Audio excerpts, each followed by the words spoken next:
When it comes to juvenile detention, I think an aspect that we can forget about fairly easily is the fact that these kids need school still. What drew you to highlight these efforts to teach kids that are in student detention? Yeah, I mean, it was a collaboration that we did with Nebraska Public Media, one of our reporters and one of theirs, and it's one of those great, a little bit hidden stories, right?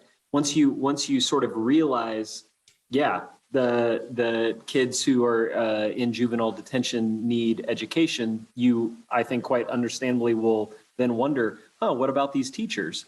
And so Natalia and Melissa went and they found these teachers, and it's such an incredible story, I think, of, I mean, all teachers are heroes in my book, but these teachers are serious heroes, next level heroes. They are working in the toughest environment to try to make sure kids stay on track or as much as they can educationally, in really, really difficult circumstances. So it's an obvious story, and it's one I'm really glad we did.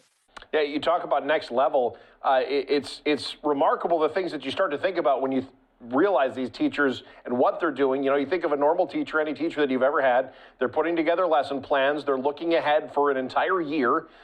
These teachers can't do that. Kids are constantly coming in, leaving, getting transferred. What were some of the challenges in trying to keep some semblance of a normal teaching schedule, given how different things are there day to day?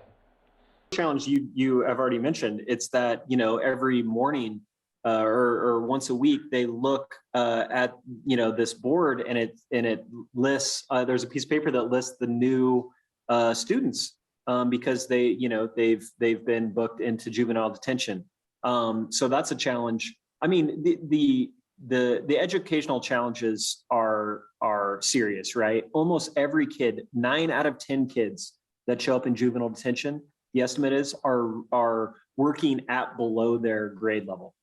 Many far below their grade level. And, these teachers and librarians talked about, in some cases, it feels like these kids have just been passed along grade to grade inside of big school systems, for example. And actually juvenile detention is the first time when they're getting what feels like one-on-one attention from a teacher. So, and not to mention all the trauma that we're talking about here. I mean, there are stories, and people should go read this story. There are anecdotes in this story about kids who faced the most harrowing circumstances, the most tragic circumstances before they ended up in juvenile detention.